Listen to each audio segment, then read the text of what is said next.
Hey, long time no see. My bad. And I should start with an overdue shout out, which I promised potentially in January, to Chloe and her brother. It's been a few months. My Swedish is getting better and better, but I am going to do this vlog in English because most of my fans are international, so I don't want them to feel excluded. But I could do it in Swedish if I wanted to. Maybe. So the past couple of weeks I've been in the mountains.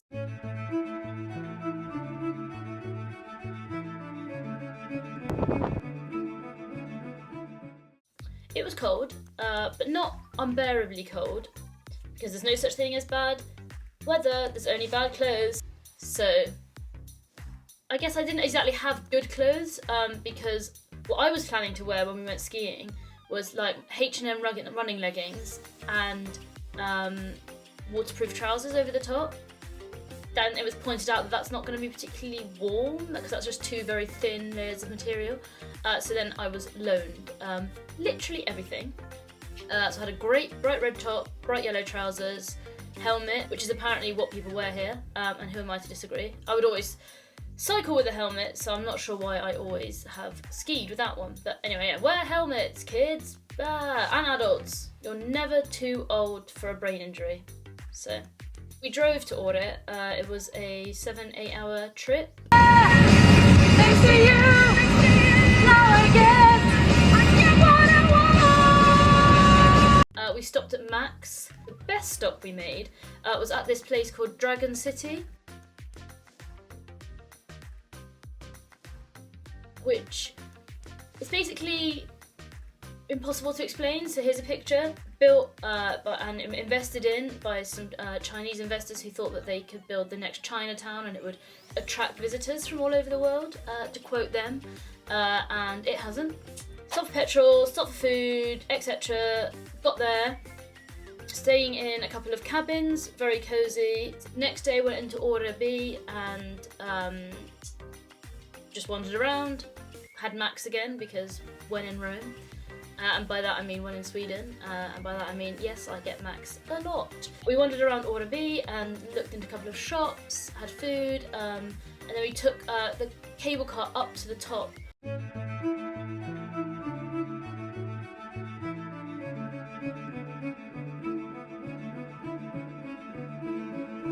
And then the next day it was time to ski, and I haven't skied for several years, but I can ski, and it's not like, yeah, I can stay standing up. I mean, I actually can ski. At one point we split up. There was two people with injuries and two without, so us healthier people carried on. I made one decision in terms of trying to read the map and took us off-piste down a slope, which when we were getting the lift past it, 10 minutes later, there was somebody receiving emergency medical attention on. So I didn't make any more decisions about directions for all the rest of the week. I don't think I'm ever going to try and advance into tricks, but I just like that I'm able to stand up and go fast and not die. So then we drove back after Easter, came back from Åre, was in England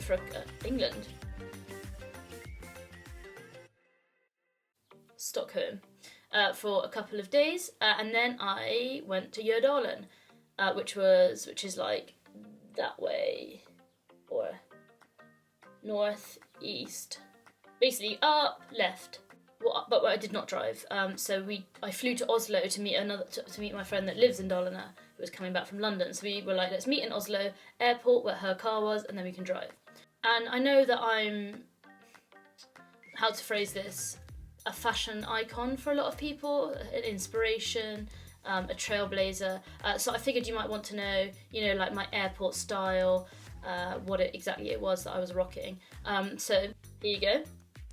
These jeans from Weekday, this top from Uniqlo, this jumper from Gina Tricot, this chain from a random jewellery shop in Nablus, these socks from Uniqlo, and these shoes which were a Christmas present. Now, the hoodie I picked up because it's a lush colour. It's like rose gold pastel, which is kind of impossible to explain and genuinely impossible to photograph. And yes, after I picked it up, I noticed it had writing on it and I knew that it wasn't Swedish. It looked like Norwegian. Using my powers of deduction as honed by all the Poirot books I read as an only child, I was like, it's probably a quote from the show Scam, which is like super popular. I only just started watching season 4. So it's basically like Skins, but they are way richer and have much better skin because it's set in Norway. So yeah, it just like follows these kids around, blah blah blah. They have love stories. That quote says, as you can see, because it's translated into English, "You are not alone." And I believe that it was like the love story in season 3. Those people said it to each other, trying to avoid spoilers, because you should watch it. So I thought, and I was like, oh, it's kind of funny that it has this on because the show is about like 16-year-olds and I'm in my 20s. So it's like, hello, yeah, I watched Scam. I'm young. And then whenever people point it out, I can be like, oh yeah, I didn't even know it was a quote from Scam until I bought it, etc. Very funny, trust me. You kind of have to be there, but it is funny when it happens. So then I put that hoodie on, because it matched my outfit perfectly. And then minutes after I landed in Oslo, I realised how weird it made me look that I was wearing a Scam sweater. Because it kind of made me look like I was on like a Scam pilgrimage, or like me and some friends had arranged to like come to Norway and visit all the sets, because it is actually like a school and obviously you can go out into the streets, etc. So then I became incredibly conscious of the fact that I now looked like that sort of person. And even though I am like a huge fan of stuff, I do pride myself on my ability to like draw a line between like myself and what I am a fan of. So I sort of like kept my jacket a bit like closed over it and tried to be very like casual. Also because I was already going to raise suspicion because I had to wait in the airport for my friend for 3 hours. So I didn't want to then, I don't know, seem like had been stood up by my fellow Scam fans. So I wandered around the airport for about half an hour, got very distracted by how nice their toilets are, and that might sound like a stupid thing to get distracted by, but look. I mean, it looks like a computer-generated image of a toilet in an architect's proposal of what they want the building to look like. It doesn't actually look like somewhere that you go to the toilet. So I went to the toilet for a while, just chilled out, took in the vibe, wandered around the airport a bit more. I thought I heard a dog bark, so I sort of went and looked for that for a while. It turned out it was like a really weird like alarm that was sort of sounded like a dog kind of whining, but that was a shame. And then I went and sat in Starbucks for a few hours. My friend came, and we drove to Jørdalen. We stopped way too many times. We stopped to get petrol. Then we stopped to get flour because her sister had asked us to. And we went into this petrol station, like maybe they have flour here. And they didn't, but they were like, they had loads of like buns, but like loads of different flavours. But they also had like the name of the buns was like Espaboller or something. They had like t-shirts that said it, sunglasses that said it, flags for your car that said it. And we were like, what is this like some sort of cult that we've like accidentally stepped into their headquarters? Because the other weird thing is, it was like 10 o'clock at night and there was about 11 staff working, and that's not an exaggeration. There was so many staff, and we were the only 2 customers, so that was really weird. Then we asked them where we could get flour, and they said in a supermarket in the next town. So we went to the supermarket. Always fun to go to supermarkets in other countries. It kind of reminded me of supermarkets in Iceland, in the sense that it had a very high roof. Kind of felt like a warehouse, not very much, not the sort of atmosphere you get in like a Tesco Express or a Sainsbury's.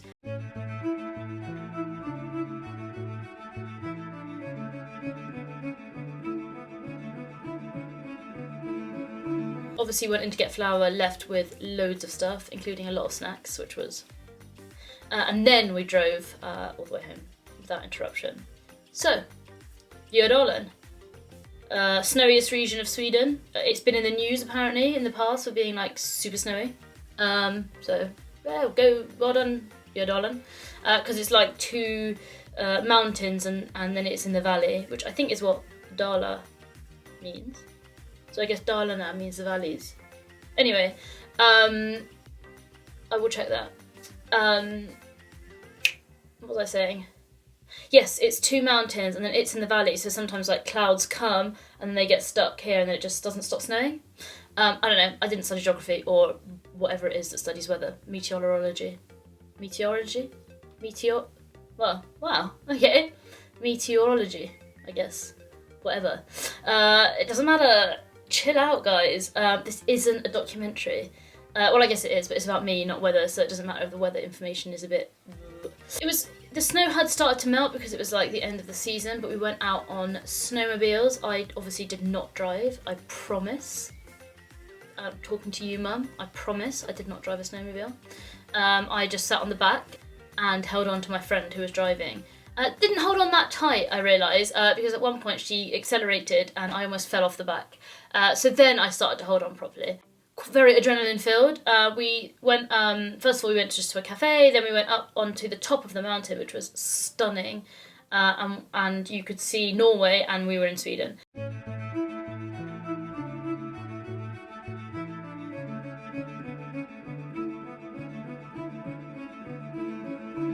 And then you could see there was a forest, and they'd cut the trees down along where the border between Norway and Sweden is, which I think was a great demonstration of the fact that borders are man-made and pointless, because you could just go zigzag across it. But you didn't come here for politics, you came here for, I don't know, out of a sense of duty as my friend, to give this more than 3 views, which I am incredibly grateful for.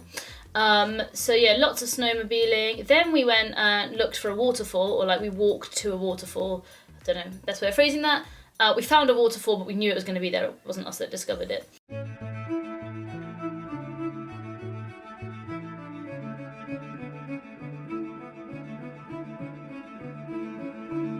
On the way, we thought we found bear tracks, or we're pretty sure we found bear tracks, but they weren't new. Even though I did say, if a bear is here, I'm not going to bother running away, because the snow we were sinking into the snow as we were walking as it was. I'm not going to I don't want to die breathless and sweaty. I'd rather be quite composed and stoic about it, as I'm being ripped apart by a bear. Thankfully that didn't happen. So then I came back to Stockholm on Monday, I got a lift to Borlänge, and then I took a train, which I almost missed despite being at the train station 35 minutes early, but 32 minutes later I decided I wanted to get a cup of tea, and then I genuinely, my whole body felt sick, because I thought I was going to miss my train, which is a very good example of what it's like to travel with me. So I would say if you are a nervous traveller, or you like getting to the airport or whatever it is early, do not travel with me. For your sake and for mine and for our friendship's sake, because you will hate me. On the way to Oslo, I left the house less than 2 hours before my flight left. I got to the airport 50 minutes before my flight left, so I was like, yeah, perfect, I only have hand luggage, etc. And then I was like, oh, I'm really hungry, I haven't really eaten, I'm going to get a burger from Max, obviously. So I texted my friends who all have used Arlanda a lot, and I was like, do you think I've got 50 minutes, I've got time to have a Max and go through security, right? And they all were like, oh my god, no, absolutely not. And I was like, ignore the haters. Hi, can I have a mini cheeseburger meal with medium chips and a béarnaise sauce? Thank you. I had a McDonald's yesterday. And yes, I went to McDonald's and had their cheeseburger meal, and then I made the final executive decision that Max is much better. I think McDonald's fries are very nice because they're often very much more fried, crispier, but overall Max wins, so what a Max. So wolfed that down, went through airport security, which is where I get the closest I ever get to being angry at strangers. And I know it comes from an incredibly irrational place, and also I know it makes me a really privileged snobby bitch to be like, oh, have you not flown before? You obviously have to take your shoes off, oh, obviously you shouldn't have a coat on, oh, why are you suddenly now doing all of this? And it's the same mentality I get when I'm getting on a plane, and I'm standing in the doorway of the plane, and somebody's taking their coat off really slowly in the aisle, so we're all waiting, taking their coat off so slowly that from a distance it looks like maybe they're putting it back on. It's hard to tell, and you just want to scream, just sit, get in, get out of the aisle and sit in your seat, and do that so the rest of us can get on the plane. Long story short, I made my flight, but if anyone else had been with me, they would have had a panic attack long before we got there. So yeah, I guess that's where I'll round this off. Never come on holiday with me because I am a nightmare. And I'll see you soon. Bye!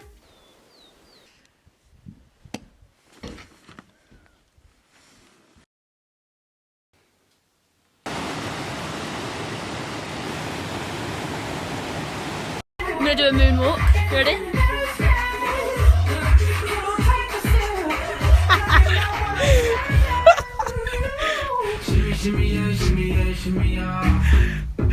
Swalla la la.